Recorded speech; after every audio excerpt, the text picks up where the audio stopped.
get started. Thank you all for coming tonight. We really appreciate it. My name is Amanda. I'm the Development Associate at Thrive. So we really appreciate you guys joining us today and obviously coming to help spread awareness on veterans' mental health. Today we have Michelle Expedite from the VA that will be talking about different types of warning signs and how we can have conversations around veterans' mental health. At the end, we'll leave some time for some questions that you may have asked or you may have.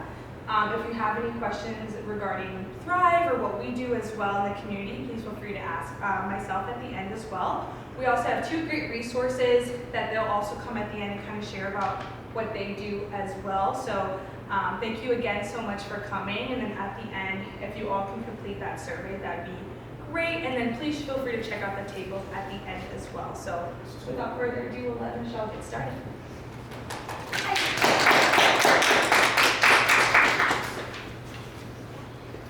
Okay, this is weird because I guess I can see it from here. Yeah, so that's not how it always works. Do I need to turn this on? Yeah, just flip it on your device there. This is something I'm not used to. Okay. So before I begin, I'm Michelle Expedite. I'm a licensed clinical social worker. I work at Hines VA down the street.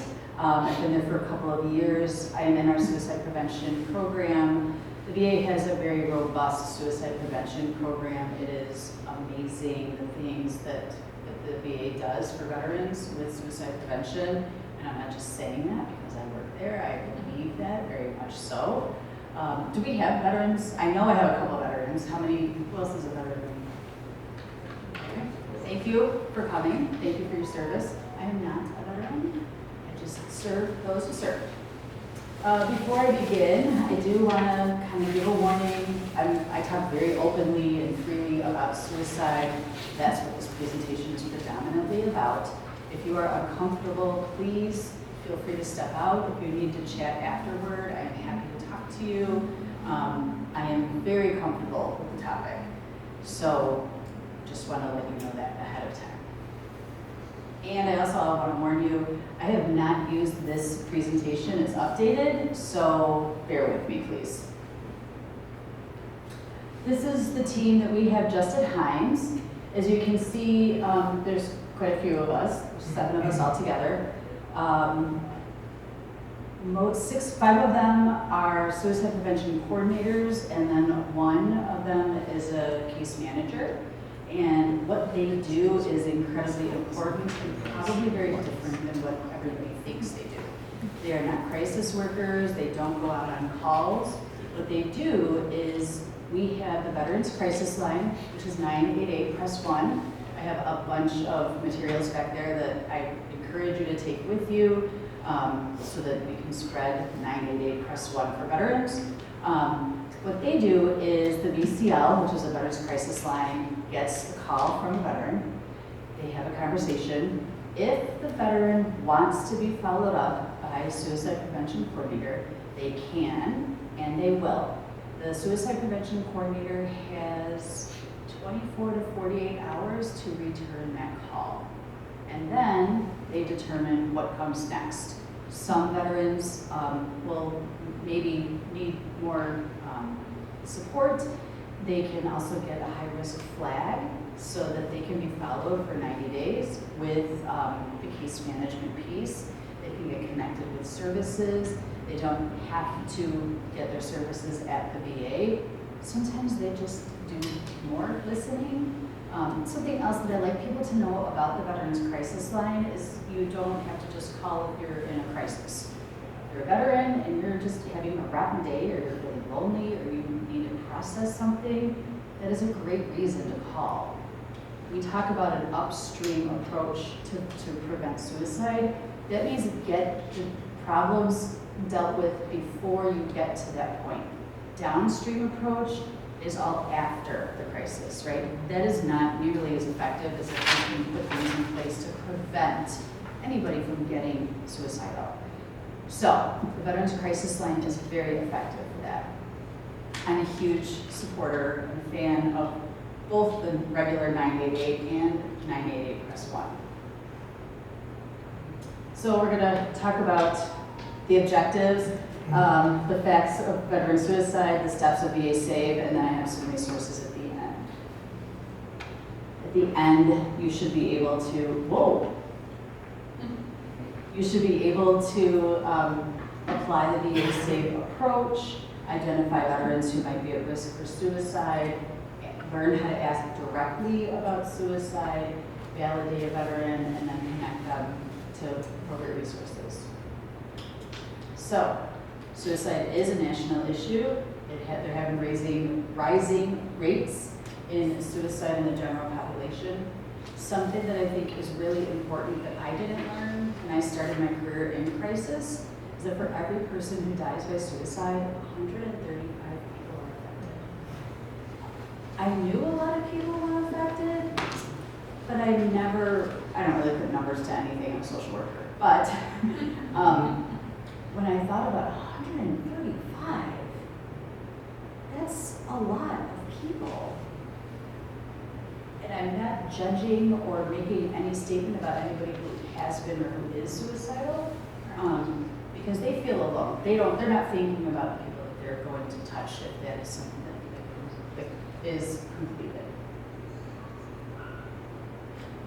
So statistics. This is always one people like to talk about, and 22 a day has been a big thing for a long time. There was a time I did a push-up challenge, 22 push-ups a day for I think 30 days to increase awareness about veteran suicide.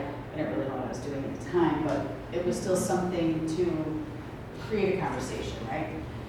The VA does a study every single year on veteran suicide, and they're saying that the number is about 17.6 per day. What's interesting is seven of those people are getting care through the VA, and 10 are not. To me, that means maybe if they're getting some care at VA, they may be less likely to die by suicide, but I don't think anybody really knows. If we could come up with one answer, we could just be doing it. My point of all of this is, I don't care how many people die by suicide a day, one is too many. And that's really what we talk about more than anything, is to just, ideally someday, my lifetime, that'd be great, that nobody died by suicide anymore. So there is no single cause for suicide. It's really this complex interaction of risk factors and protective factors. When there are more risk factors and less protective factors, that just seems to be like the perfect storm for somebody to be suicidal. I will talk about them, but you need to know what a risk factor is, right? So the risk factor are things that are associated with increased likelihood of suicidal behaviors. There's going to be a list in the next slide. But the protective factors are an offset. So here we go. Risk factors are prior suicide attempts, mental health issues, substance abuse, access to lethal means, which I will talk about quite a bit. I'm very passionate about lethal means safety, not taking it away from anybody. A recent loss, legal challenges, homelessness, relationship issues, unemployment, and homelessness. Protective factors are access to mental health care at the VA or outside of the VA. A sense of connectedness, problem-solving skills, sense of spirituality, a mission or purpose, physical health, employment, social and emotional well-being. The idea is to minimize the risk and increase the protective factors. So we talk about putting time and space between a thought and an action, and that's really where lethal means safety comes in. But people who are suicidal can be a little bit impulsive. Something happens, and that's it. They just decide that it's time. When people use firearms to die by suicide, it's really effective. There's a slide that talks about that. One of the next ones, I'm not sure if it's the next one. But we wanna put as much time and space between a thought and an action as we can. So, and access to, I guess I flew by that, right? Access to lethal means is a risk factor. So, anything anybody can use to die by suicide is a lethal means. So, if someone is in the hospital for mental health treatment, like inpatient, there's a lot of things put in place to reduce ligatures, right?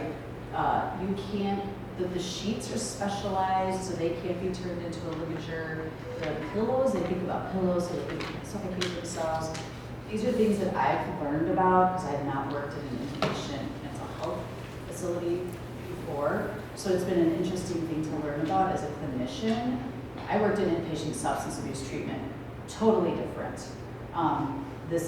That was sort of a locked unit. People could leave if they wanted to. Where if you're in a mental health unit, like 2 North unit or 2 South unit, you can't leave. So anyway, the lethal means are ligatures, medication, sharp objects, and of course firearms.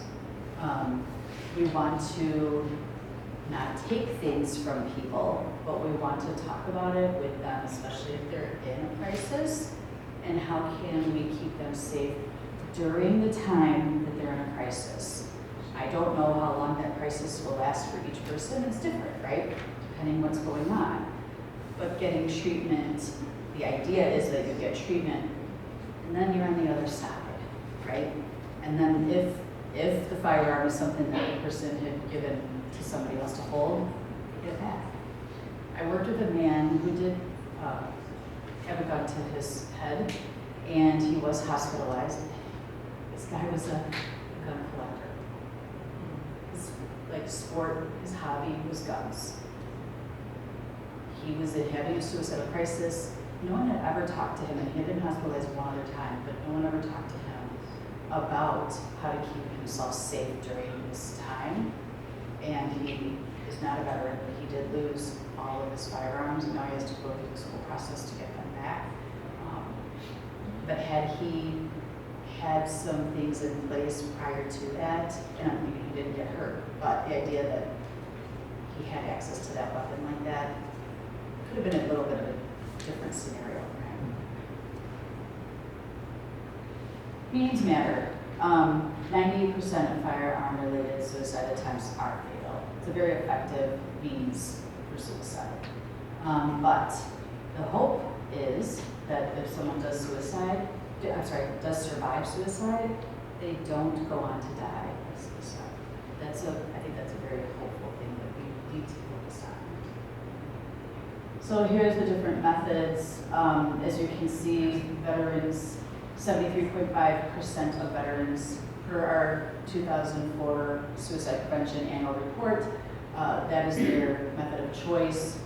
And non-veteran U.S. adults is 52.2%, still a large number, but the veteran number is higher.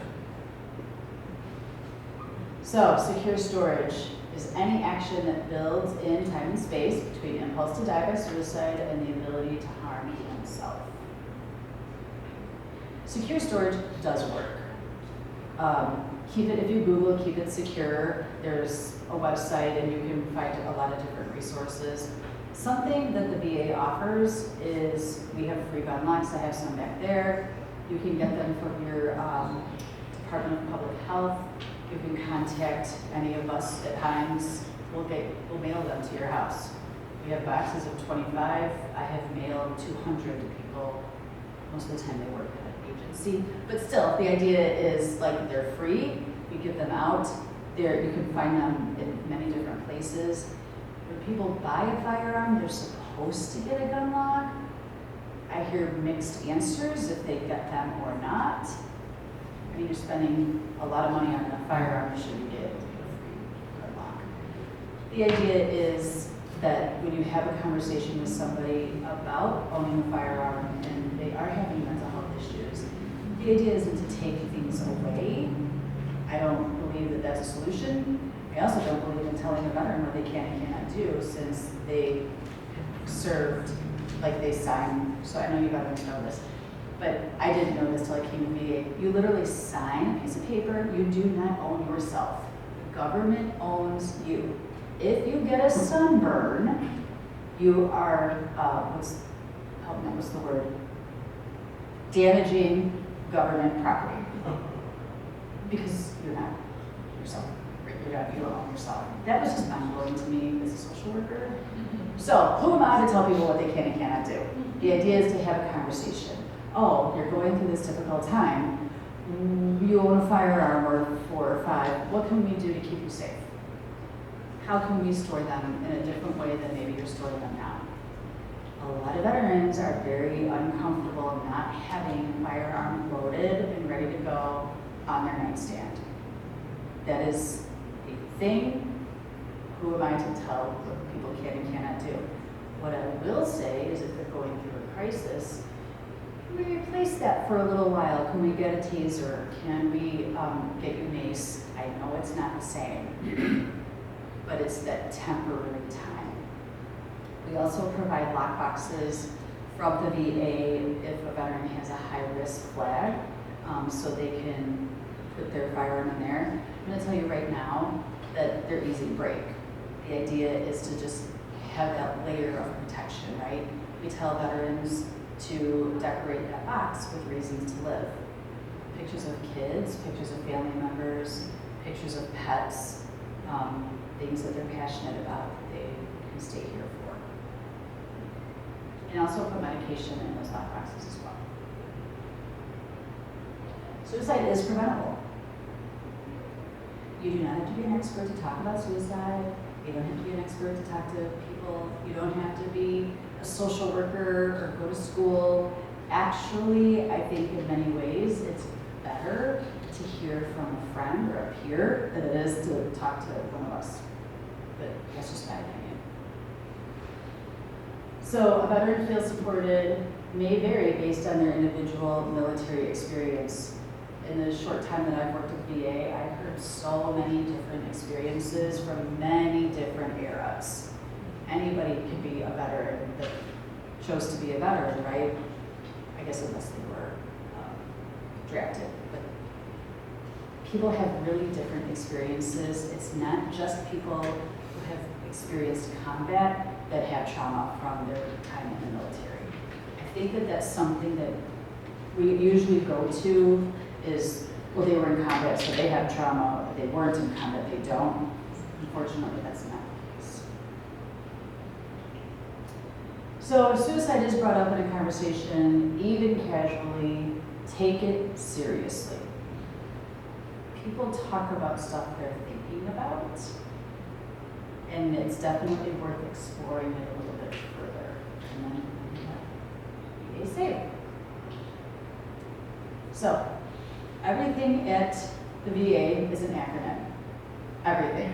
I started my career in special education. I thought I heard every acronym known to man, right? There's a lot to know.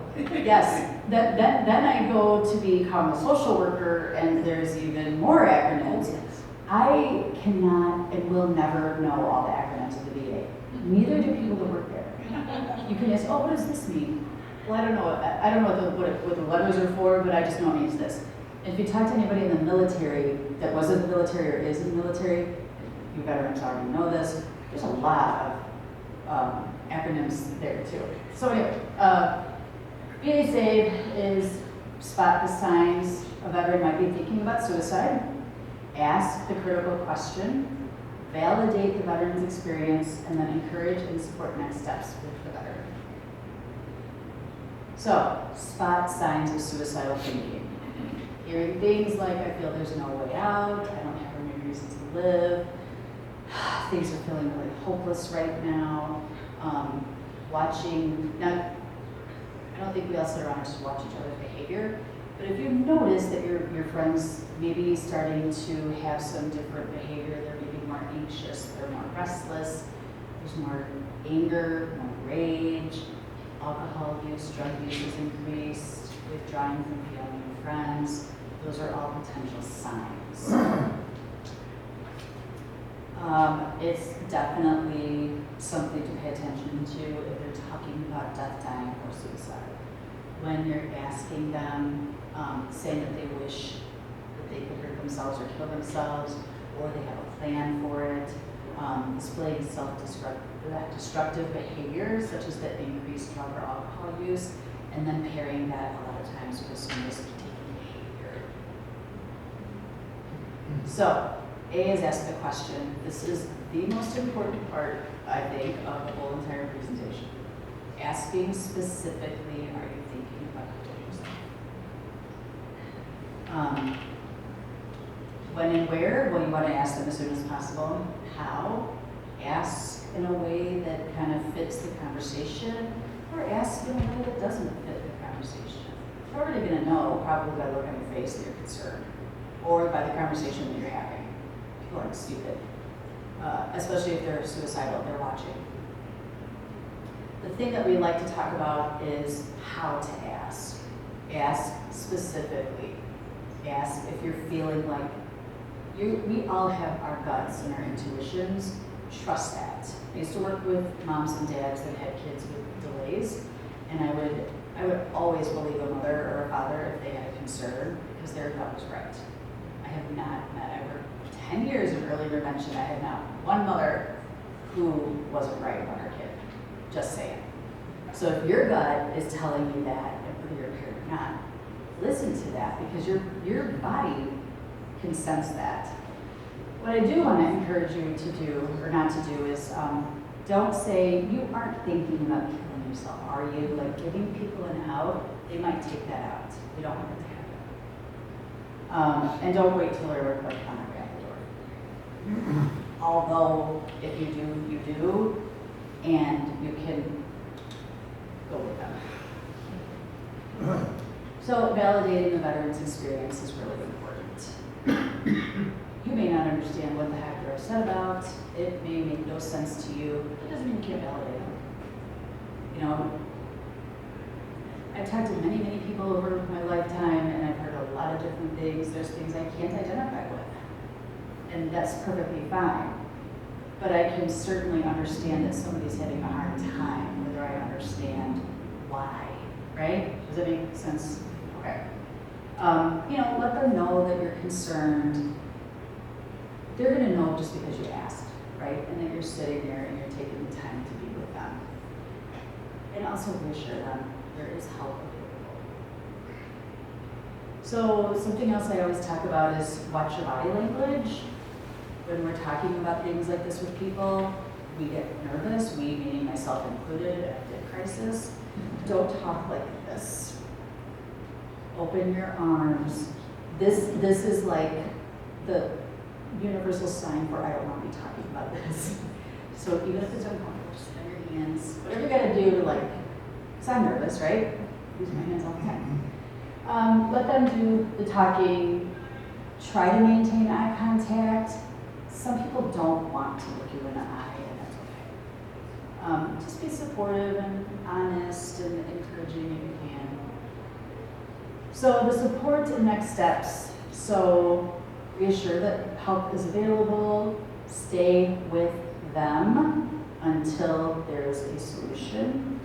If you're on the phone, stay on the phone. If you can, find out where they're located, write that down. If you have to, after they make a statement and you're on the phone, it's okay to call 911 and send someone over to check on them. It's uncomfortable. I've done it. It's rotten. But maybe hoping that those two people I've done that with in my personal life, they're not dead. Maybe it's because I made that call. And believe me, one of them was really mad at me. Too bad. He's not dead. You can, okay, they don't have it in the new one. So something you can do if you're really uncomfortable, and I really like this, you can call 988 and press 1, and you can have a VCL operator talk to the veteran with you and help you problem solve. If the veteran, I like to say veterans or non-veterans, you don't have to call 911, don't. If you can drive them to the emergency department to get an assessment, if you can get somebody else to come with you to do that, if you can get on the phone with a VCL, maybe you don't even have to do that. You know, the idea is to make sure that you're connecting the veteran with some support, some help, and making sure that they're not alone. And you're gonna know, I believe people know if the situation is serious. And if you're unsure, err on the side of caution. So remember, be safe, spot the signs of suicidal thinking, ask the critical question, are you thinking about killing yourself? Validate the veteran's experience, and then encourage and support next steps with the veteran. So this is a repeat, isn't it? Yeah. Okay.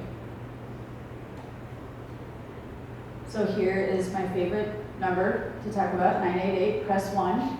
You can also chat, which I think is pretty cool because nowadays there's a lot of people who don't want to talk on the phone. veteranscrisisline.net/chat. You can also text 83825. That's a really great thing for people who don't want to talk on the phone. This is kind of cool. Sorry, so this is statistics. That is a hard word. These are statistics from the Veterans Crisis Line. So it was started in 2007, and the 988 Press 1 launched in 2022. So there's been 8.4 million calls and more than 1.6 million referrals with the suicide prevention coordinators. But look at how small that number is, the 369,000 dispatches of emergency services. That small number is like a sign and a beacon of hope because people don't want emergency services to come over. I mean, I worked for a crisis line, so I would go out to people's houses. I'm not, emergency personnel. And we would decide, we'd have a conversation and decide if they needed to be hospitalized or not. But it was a layer, right, between that crisis line and the emergency services. Veterans like to hear this because veterans don't want to call attention, and I'm being stereotypical, but they don't want to call attention to themselves. They're the helpers. They're the ones who have been trained to take care of whatever's happening. That's their training, right? So I think that that's another like a beacon of hope. I guess that's my last slide. It's went really faster than it was supposed to. So I guess this is the part where we talk. There's questions. If you have things,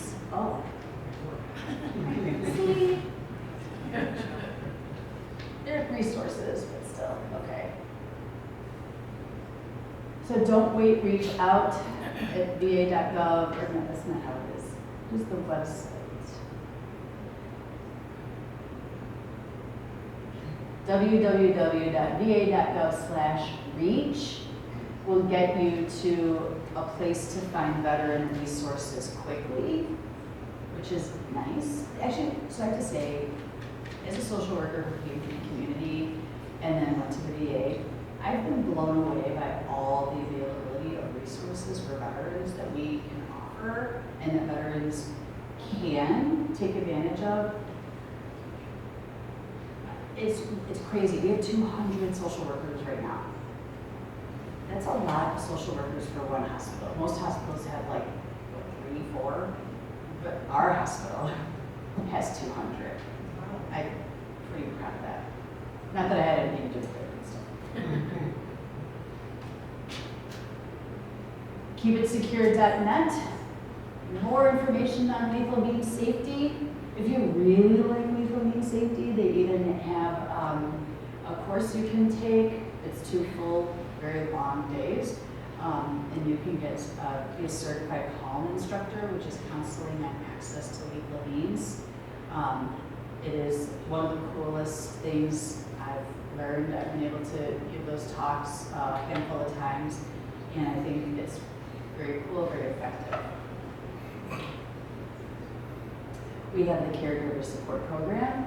So there are veterans who have needs that live at home, whether it's mental health or physical. They have a caregiver, right? People forget that the caregivers need support too, and we have a whole program just for caregivers. There's even a VA Save for caregivers.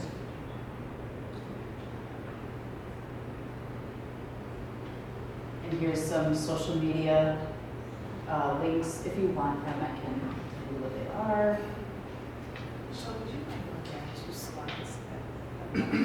This one? So how does that work? So here's what I would say. You can go on, if you Google VA Save, there are free videos that you can watch by someone who's a little better at this than me. And you can share that with different people if they're interested in learning about VA Save. I know before I started working at the VA, I took that. I did it before I did my interview because they told me about it and wanted to know what it was. So yeah, so I really don't have a good answer for you. Yeah, no, that's good. That's good. I just want to see the slide. We also have something for all new veterans, no matter what their discharge status is. It's called M2VA, so military to VA. New veterans can get support through that program, and I think that is a huge component of suicide prevention because they provide support to those veterans directly. Something else that I've learned, I learned so many things over the last 2 years, I can talk about that all day. So a person is in the military, and then they're in the military, right, on Monday, and then they're discharged Tuesday, and then just go home. Well, you're not here for 4 years, 8 years, what have you, right? You come back, and then everybody kept living their lives. Yeah, you came home for visits and whatnot, but like, where do you fit in? How do you fit in? How do you get a job? You know, the military does talk a lot about training people, but maybe that's not what you really wanted to do. Maybe you didn't want to be the dude working on cars in the motor pool, right? And you get out, and now what? There's a lot of adjustment, I think, that needs to happen for people. And I'm not saying anything negative about the military. It is set up the way it is, right? And I think the military has been doing quite a bit to work on mental health and having that be acceptable in the military, far more than it ever has been. But that transitions are hard for people as it is. If you had any kind of trauma while you were serving, that just adds to the difficulty of the transition. So our M2VA program, I think, is pretty cool. And I know the person who manages it, so she's great. Yes? So my question revolves around whether or not you see more prospective, if you can call it that, suicide inclined individuals drawn from the newly separated or the older veterans. Is there any statistic on that? There probably isn't. I'm not qualified to answer that. I'd have to look. Did you mean anecdotal answer? No. So I have to tell you, I guess I didn't say this at the beginning, my job at the VA is not clinical. It's all administrative. So yes, I hear a lot of stories, right? I hear a lot of things that people experience. My job, I didn't even say what I do, right? I read your Bible. Okay, all right. So I basically make connections with people in the community, with different organizations. Thrive is an example, right? They reached out to us, which was kind of cool. They didn't know we exist. At least our program, right? But I work with people from Kane County, DeKalb, DuPage, Kankakee, Grundy, Will. I know I'm leaving some counties out. But what I do is really develop these suicide prevention coalitions. So people who are interested in veteran suicide prevention, we get together, we meet, we talk about things that we can do in the community, have public education, have different events, go to events, and provide resources, work together as a community. The thing that I'm most proud of, which was already in existence before I started, but I think we've killed it since, is we do a suicide prevention seminar in DuPage County every year. And last year it was, every year just more and more people come. It is very geared towards other professionals, but something that we don't learn in school as much as we could or should is about suicide prevention. So this year, we're going to be offering CEUs, which is a big, I think that's a big deal. I'm proud that we're able to do that. So every county, we're working on different things. Kankakee County is small, right? Like I've never been there in my whole life. From like DuPage County and Cook County. And so I went out there, and there is this veteran community out there called Project Headspace and Timing. I highly encourage you to look at what they're doing. Just the other day, I should tell you what they did. So they started out with just a few guys, right? And they are going out as peer support people.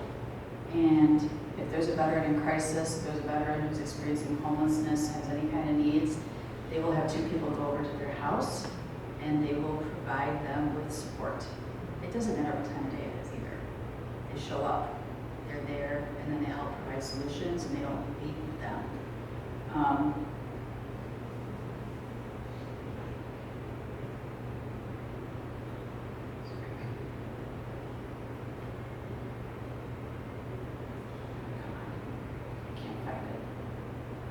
Anyway, now I'm going to be relying on my memory, which is not good. One of the people who runs Project Headspace and Timing, and they go by FAT, made a post on Facebook the other day that they had a veteran in need, and then he like tagged all these organizations that they hooked him up with, like at least 4, and found solutions. He's pretty cool. Yeah. Do you work with Housing Forward? I do not. But that doesn't mean I can't. Because it's, I'm a retired school social worker in Chicago, but I know that Housing Forward works with the homeless here in Grove Park and So we do have a homeless program at the VA, quite a large and robust homeless program, and they have social workers who go out and do visiting to people's homes too. Yeah, but they can't always help every veteran because discharge status can get in the way. So I know that they do connect people with other organizations as well. Yes. So that allows a segue to the Yes. next question, which is there a protocol within the VA for funneling people who are being drawn off the street through the homeless debt program to channel into mental health care if they're demonstrating propensity for suicide? Say that again? Okay, it's kind of a loaded question, but Yeah. if you have somebody who steps off the street and say they go to Hines and they identify as being a veteran, and when they get off the street and homeless, are they given a mental health evaluation? And, I bet there is an SOP for that. Right. I know if they come in off the street, they should be able to get an evaluation for their mental health. And then I think what would come next is that connection to the homeless program. I don't know if this is still the same, but I know when I started, if a veteran came in with mental health needs, they would be seen by a psychiatrist that day. Things have changed a little bit over the last few months, so I don't always know all those changes. And to be frank, I don't know that everybody knows what else changing either. Yeah. I'm concerned about Trump, decimating veterans.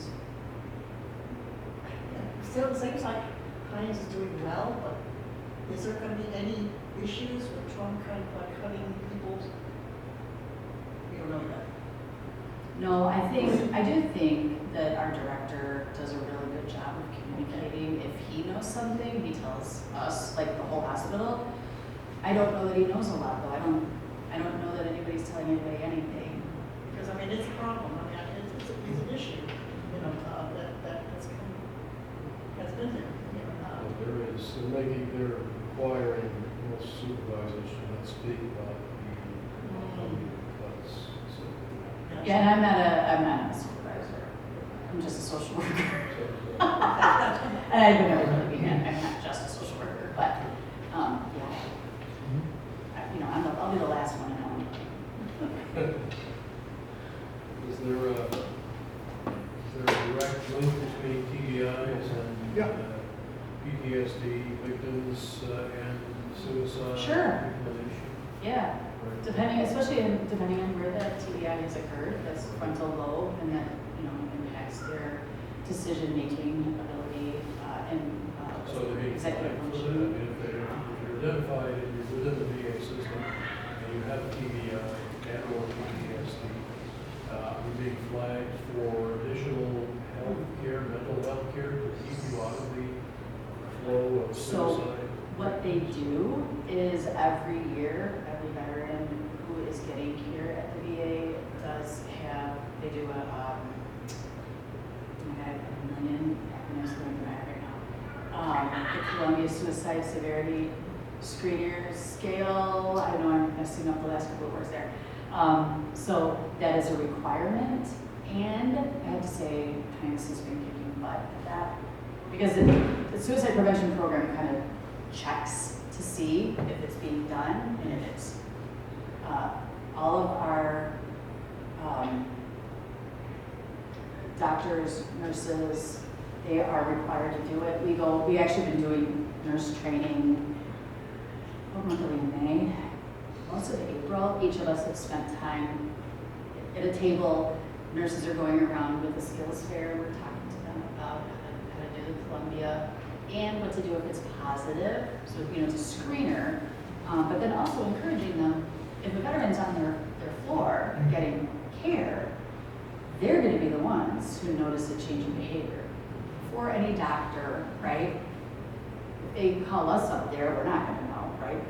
But the nurses are the first line of defense in preventing suicide. So to help us all identify potential suicide victims before it happens, what is if you can name the greatest contributing factor to suicide? You can't, it's all in the... Even if it's in the presentation, it's that blend of risk factors. I can't say like, oh, well, if you served in Vietnam, you're a higher risk, right? I can't say that. There's so many factors. It's something that, yeah, but anybody, yeah, not just veterans, anybody. I had found this school children, same way. Right? Yeah, like how do you, So, okay, I realize you're not on the clinical side, but can you give some perspective on what we would look for as being the demeanor of someone who's on the verge of suicide? Are they calm? Are they agitated? Are they disconnected from the conversation? yes. Yeah, all of the above. It could be any of those, yeah. Everybody presents their symptoms in a different manner. A lot of it, I think, has to do with what their personality is like. Some people will withdraw, and that would be what you would notice. I remember when I was younger, people talked about, oh, you'll notice that they started giving things away. I don't know that that's always a thing. Sure, there is no always. There's never an I wish. I really do. I mean, if there was an always thing, then we could do a lot. I guess the biggest problem is if you don't know this individual, you don't know if it's an aberration of character or not. Right. And when I was doing crisis work, I didn't know them. They came in, or I either went to their house or I met them at the emergency department, so I didn't know them. So I had to get quick information from them. And then, When I worked as a school social worker in Chicago, I actually put a pamphlet together for teachers to help them, identify. yeah, But the end of it, I make the assessment. That's a Right. social. Right. It's like, it is difficult. it is. So when there's the program, the transition, To VA? Yeah. so it's there. Yep. I've heard mixed reports about how encouraged veterans actually are to seek those services, like when they're discharged, right? So it seems like there's still, who's saying that? Who's responsible for encouraging them? It just seems it's less stigma. Can you, It is. That's I what think I'm the here. band is different, because that's the problem.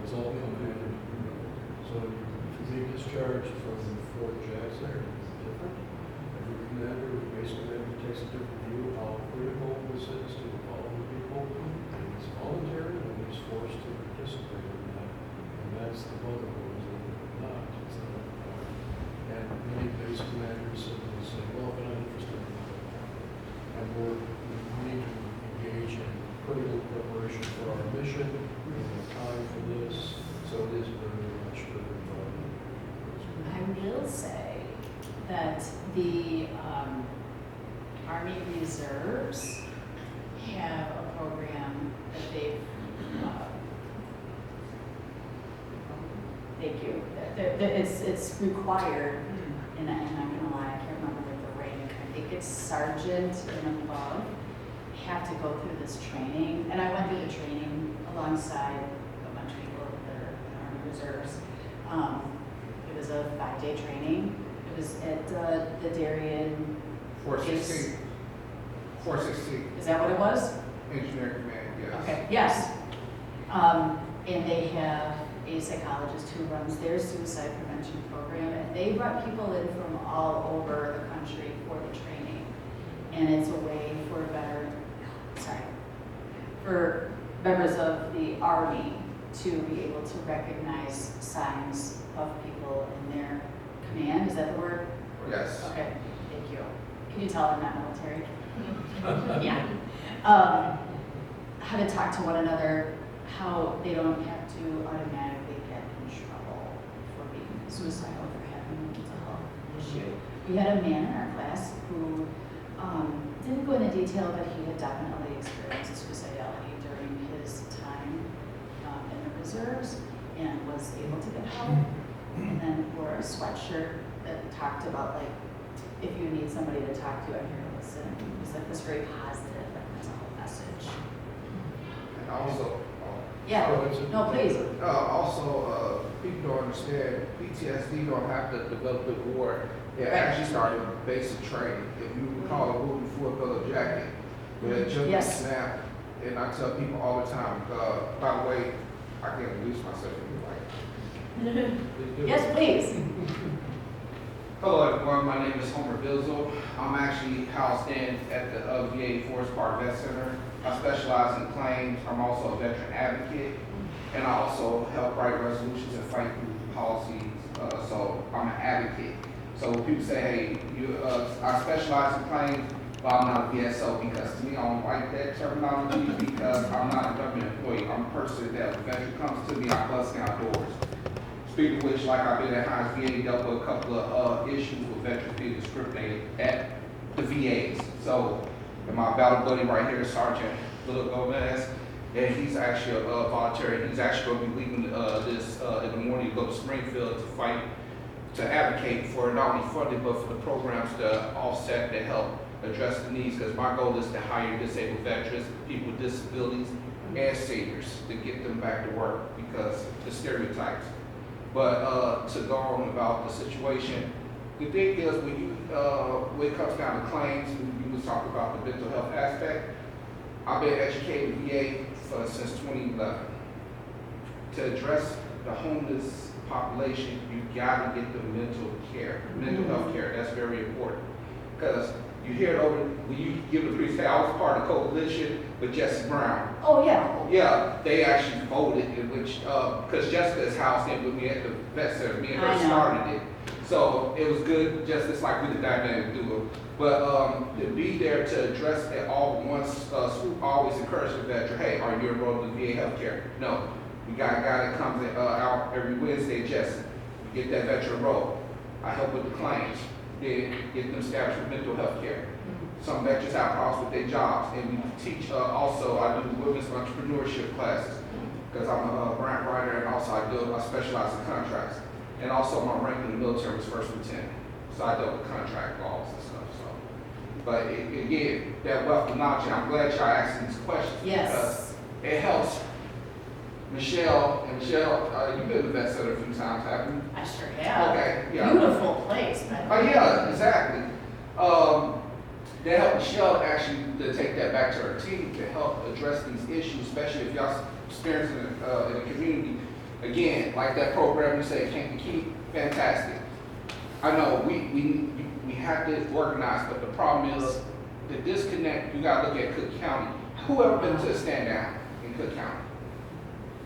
You I been to have the one on not. the south side in College Grove? How about kids at the National Guard Army? Okay, you see the difference in that, but if you go to DuPage County, it's a whole different ballgame because they got the resources to help the vets. Right, so, Oh, so much. right, so out there at that Wheaton, Brownfield, Yeah. But Cook County, I'm still scratching my head why we got this high population of homeless veterans. But if you go to these other counties, they address the needs, but it's the constituents. They address the issues. But out here, you're going to continue having it because people don't want to admit it's corruption. And we call it as we see it. But the problem is, you got veteran organization groups. And that's why how on them like the VFW, American Legion.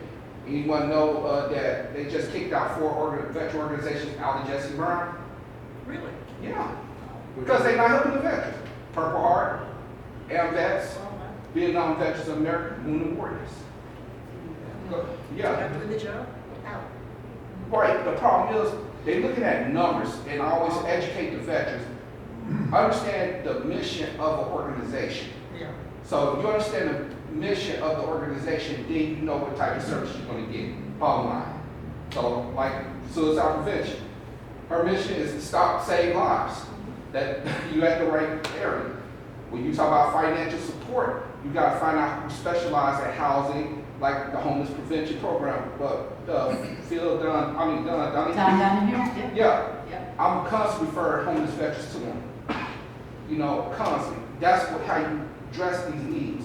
And again, Cook County is very a heavy population. So It's so big. It feels impossible yes, to address anything. So you know Jess Heiss, she worked at JB and she Yeah. had the same job as me. So she had Cook County, but I had part of Cook County. So which part? I mean, obviously she really focused more heavily on the city and a lot of the south side. But then what about the south suburb? And I'm not commenting on her. She's only one human. For Cook County, I mean, think about it. That's a giant place, giant. And she was really effective. yeah. Very All the bureaucracy we had. She Yeah, and like even our vets, not vet center, the Veterans Assistance Commission in Cook County, when I started 2 years ago, there was a superintendent for the whole county. DuPage has the superintendent, he's got a smaller staff. Kane County has about 3 or 4 VSOs, McHenry County I think has 3. But think about how big those counties are if you pull them up next to Cook County. Now, Cook County, I think, has gotten a green light to hire more VSOs. But that's government, right? So that's going to take a really long time to get everybody hired. But the idea is, if you don't know what a VAC is, it's a place that a veteran can go to apply for veterans health care. They can start getting their claim for disability to see if they Short-term financial help. Yep, short-term financial help. A myriad of different resources is also something that they're really good at. I know in Kane County, their assistant superintendent is heavily involved with their veterans court system and works with making sure that veterans get connected to services. Those people that do those jobs are pretty incredible because they have to work with every kind of personality, and then they also have to understand the system, which is a really complicated, convoluted system. Immovable. Yes. And try to get veterans what is coming Once to you them. go to school. And advocate, like you say. and Brandon Johnson he was actually the commissioner of he was the chair for the Veterans Assistance. I remember meeting him back in 2021. I was irritated by him because one, he just said in the room, and that's what made me love the VACC because I see all these veteran organizations, and I'm like, in my mind, I'm looking at the chairperson who was there, said, why y'all not funding more and more services for these veterans? Your tax dollars is paying. So you see those homeless veterans out there, think about it. Your tax dollars supposed to get them out of the street. But you know, like if you go to DuPage County and all those other places, they're on the tax levy. Cook County and Will County is not on the tax levy. You want to elaborate on that? No. Okay. So basically, think of it. We got multiple grants. Think about the migrants that's over here. You see all that money and stuff come through the pandemic. That's basically this. We get a lot of federal funding. So all that federal funding we get supposed to help the programs established, like your special education programs, all of that. It's all that one melting pot. The problem is dollars has been shifted to the wrong reasons instead of actually supposed to be used what it's going for. So, yeah, do your homework that's out there. Oh, yeah. Yeah, but anyway, fantastic job. And I'm glad to see more of this out here. It warms my heart to see. Thrive. They get all the Yeah. credit. They get all the credit. Michelle, Yes. can you touch on the subject of the level of involvement of MST victims to contribute to suicide attacks? Is there an uptick on that? So they, if I remember the report, there was an uptick in female veteran suicides from 2023 to 2024 that did decrease. I know something that I wanted and did try to do more work on is having more events geared towards women veterans, because people automatically assume if the two of you are going to be together, that he's the veteran or the spouse. Not Always. you both are veterans, right? Always. So there's that, like, I don't want to say sexist mentality, it's just Call it that. kind of sexist mentality, yeah. It's not Follow sexist, what maybe it a little is. misogynistic. I've had to check myself. You know, I've had to, like, right, just because you're a man doesn't mean you're the one in the military, you're the wife, right? Unprogressive of me. So there has been, right, so you have seen an uptick in. There was, it has gotten better. There was Yeah, also, we expect to see that more. There- yeah. in Present circumstances. if you're interested in hearing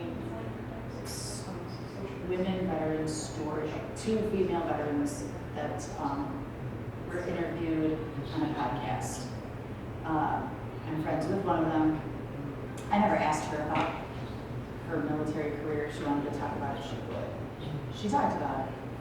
Both of these women talked about their military sexual trauma Yeah. and the predatory environment that they were serving in. More prevalent than is. It was, yeah, I mean, we have a whole program just for military sexual trauma, and it's not just women that are victims of military sexual trauma. Which is something both in the military and in the civilian world, we always tend to think about women being the victims, but men are victims as well. And I think the VA does care about providing services specifically to that. And if you, not that you would, but we have the women's clinic, and it is very much geared to make women feel safe, especially if they've been victims of trauma. I met with a social worker there last summer, and she gave me a tour, and she showed me the exam room. And it is, first, it's actually kind of a warm environment. I mean, as warm as an exam room can be. But it's set up so that the female feels safer. And it was designed for purpose. Yeah. Well, and when you have to go to the women's doctor, it's not comfortable for anybody. But So, can you tell me whether or not, or if there is a protocol for intake of homeless vets who are displaying inclination to commit suicide, if they're going to Hines or calling the 988 number over a weekend? What is Hines' protocol for intake for those? So if they're calling the Veterans Crisis Line, that gets handled by the Veterans Crisis Line. I mean, if they're at risk, then emergency services would most likely be called. Veterans are supposed to be able to come to Hines if they are getting. Yeah, but I'm sorry, I don't mean. Yeah, no, it depends on the city that they're in, if they're willing to transport them to our hospital. That can be a barrier, but a veteran can get that emergency room visit covered if they report it within 72 hours through BHA Are care. there always licensed social workers on hand in the emergency room at Hines on the weekend? Yes, yes. I thought you were going to ask me about all the other hospitals. No, no. Michelle, also, I know your community partners, River Edge, actually do intake for mental health emergencies too.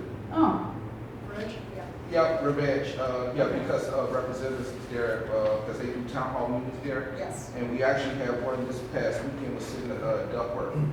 So, yeah, but it was in Henry County, but yeah, River Edge actually do emergency services for veterans. If they can't get, y'all can't get to them in time. Also, another really cool program, speaking of that, whatever direction, towards east, Rush Road Home. Yeah.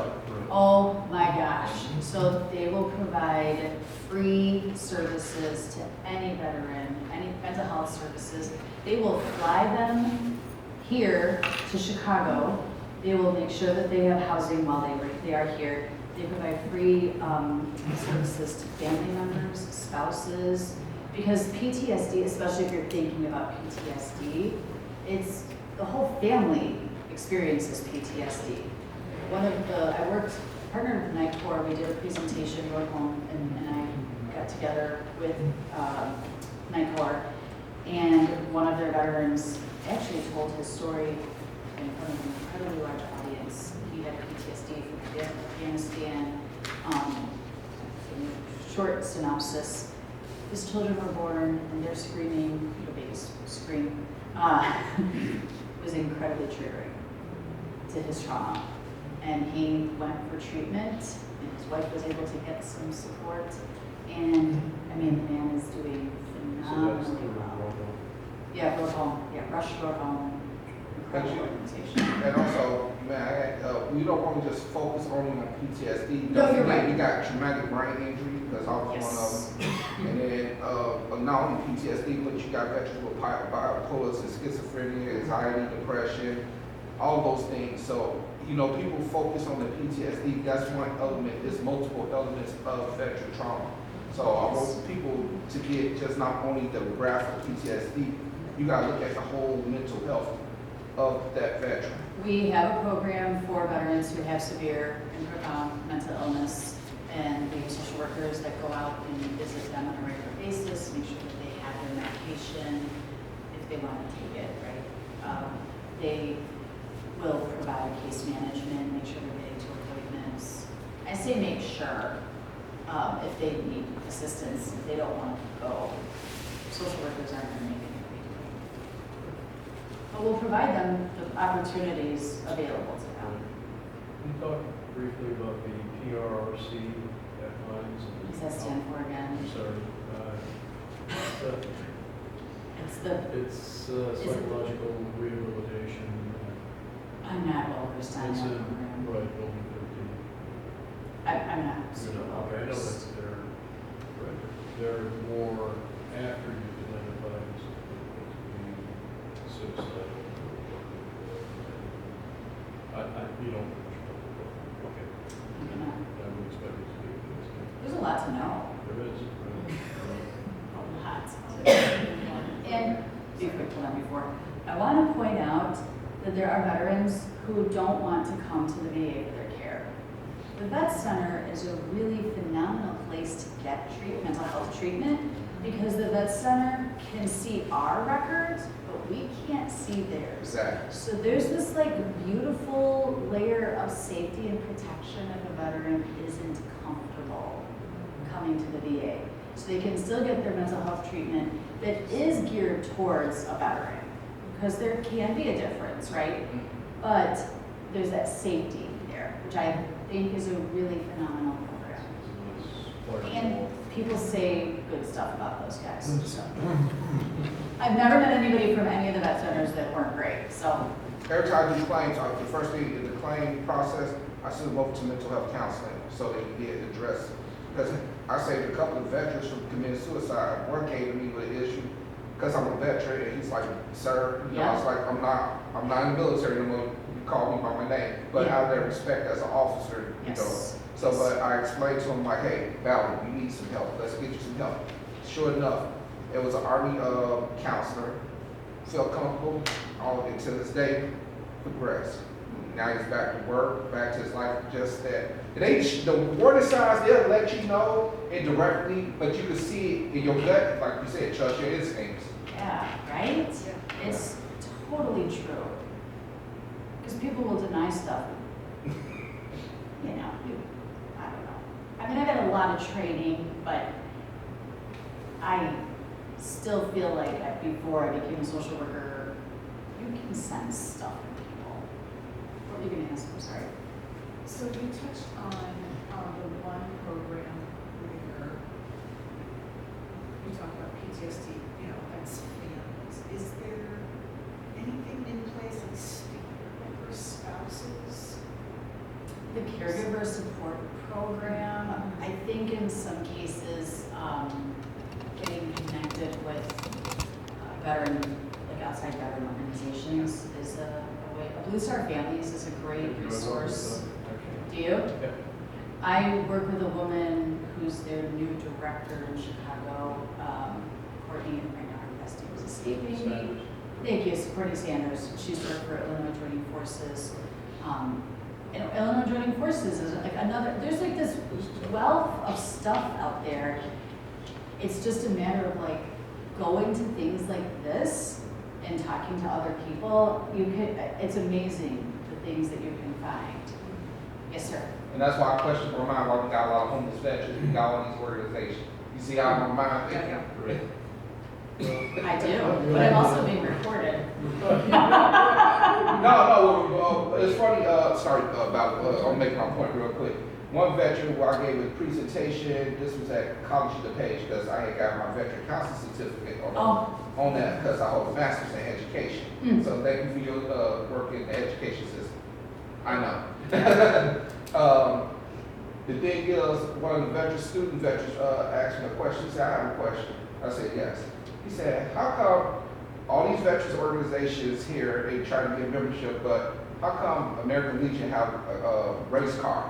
How they get funded? That moved me away with that question. I said, isn't there a nonprofit supposed to help veterans? I said, that's a good question. So again, I'm still waiting for a response because I point that veteran to the department because he has some issues with that. So. That is good though that you're helping him to advocate for himself. But he raised the question. He did, but you still pointed him in the direction so he could continue to advocate for himself. I think when you teach people how to advocate for themselves, you're empowering that person too, which is another protective factor. And that's the problem. The veteran organization is supposed to empower these young men and women. They're supposed to pass the time. So. I want to make sure though that people know that our homeless program works so hard. And Don Donahue works really hard. He is a very busy man. And I know that there is some stuff in the works to do more partnering between their department or their program and our program because they really do go hand in hand. And then this will be the last question because we have a couple other organizations that want to talk. Will we be able to get the slides? I don't see why not. Do you have email addresses that you could send an email address. We have everyone's email, and the Thrive Talk was also recorded, so it actually will also be uploaded on our website sometime this week as well. So you'll have the presentation through the video, but I could also, if you're interested, I could also send it through an email as well. And if you Google VA Psych Armor, that's it. PSYCHARMOR.com has the VA Safe. Did I spell that right? You came close. You got it. Yeah, Close. you got it. Anyway, I was working since 7 this morning. I'm tired. That is where you can get the VA Safe talk if you're interested. If you want to share it with people. Do that. Okay. Thank you so much.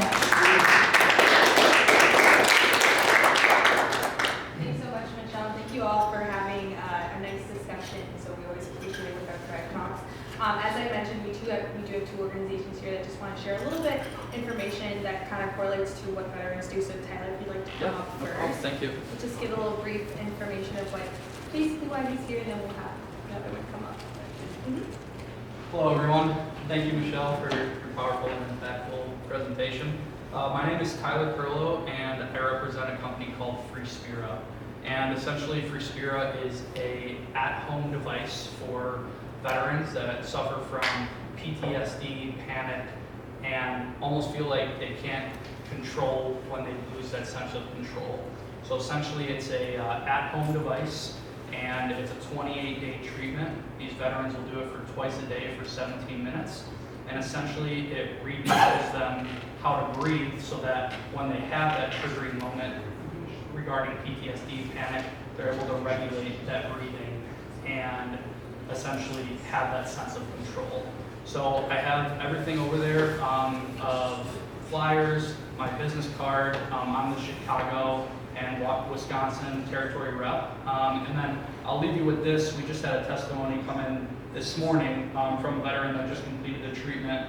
And the veteran said this: "I'm now able to be out in public and at least ride as a passenger in the car. I just focus on the breathing to help me. I tend to have panic attacks when having conversations with people and typically sweat a lot and have symptoms to the point of others being able to notice, so I walk away and leave the situation. I recently had a situation where I had a panic attack happen while talking to my sister and was able to focus on the breathing and stay in the conversation and not need to leave like I usually do.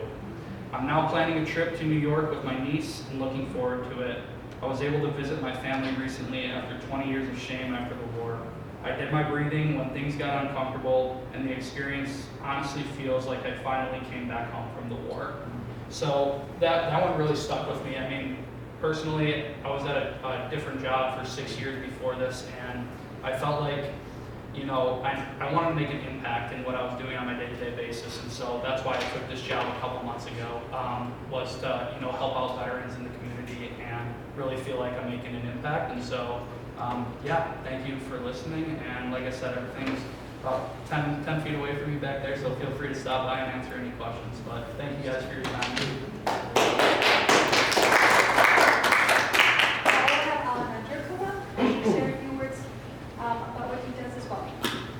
Hi, good evening, ladies and gentlemen. How you doing? Graduates of the free services for those who serve in the military.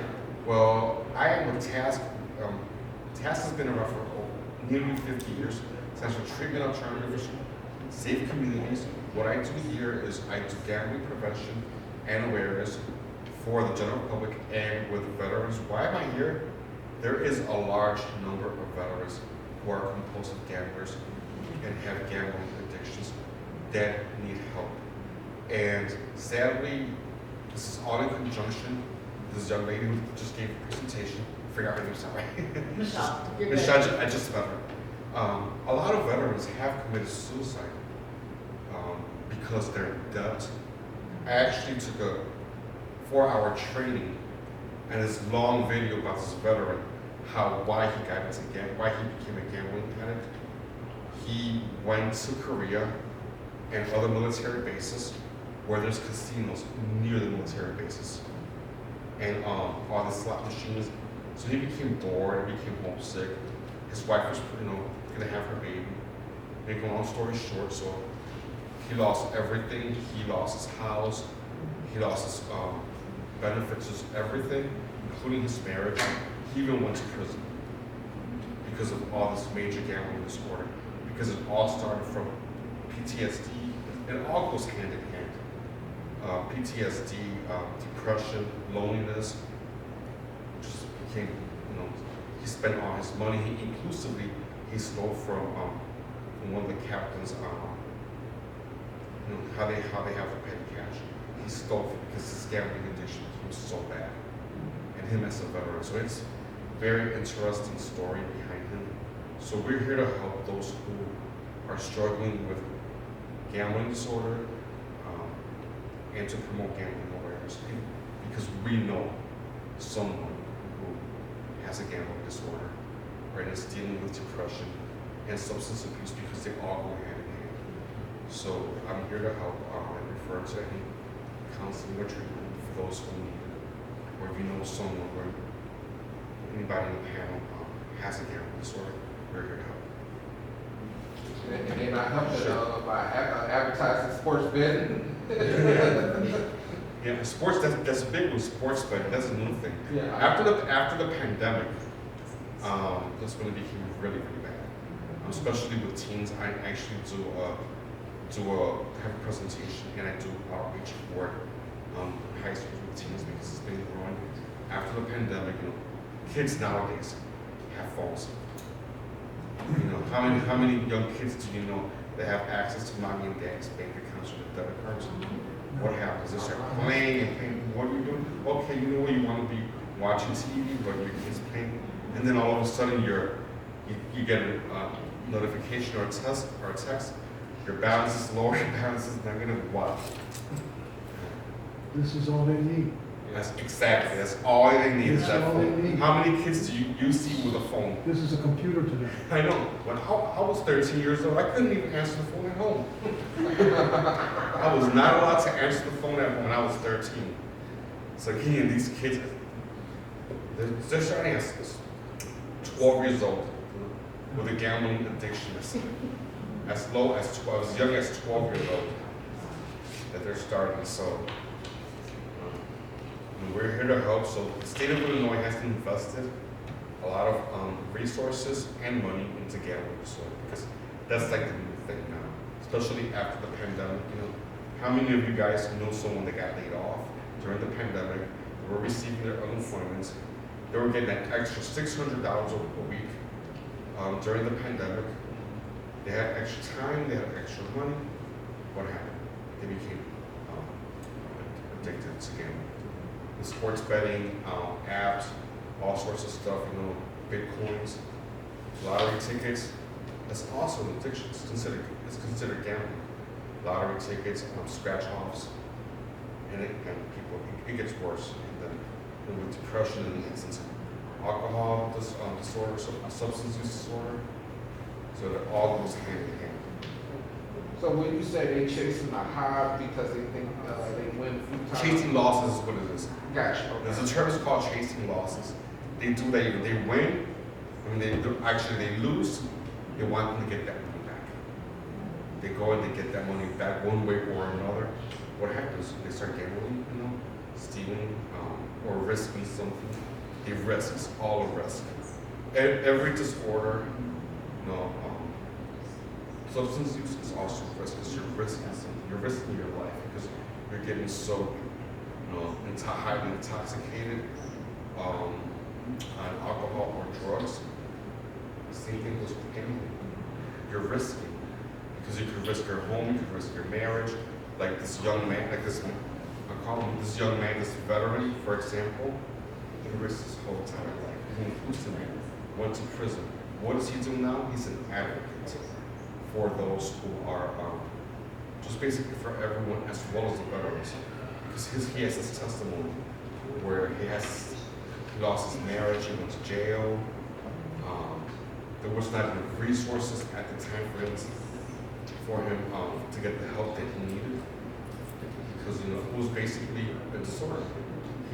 He had also had PTSD from the war in Iraq. That all that just added to him having a gambling disorder and an addiction where he lost just everything. And the judges, he was not given a fair trial either because it was considered stealing. They did not see a part of him having PTSD, of him being a veteran, of the causes and effect, the triggers. None of that was seen in his case. So he advocates for everyone, including veterans. Any questions?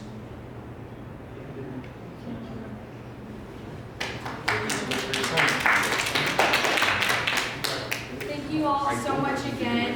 Please fill out the survey. I'd also just like to mention that this fire talk was in partner with the Community Mental Health Board of Oak Park, River Forest Township, and Village of Oak Park as well.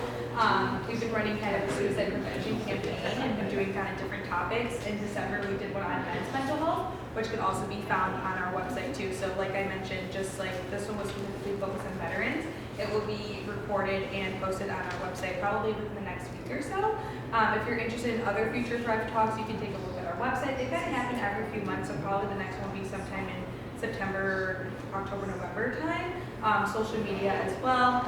If you have any questions, I'm from Thrive again. My name is Amanda. I'd be happy to answer any of them. And please feel free to check out any of the resources, and thank you all so much again for coming tonight.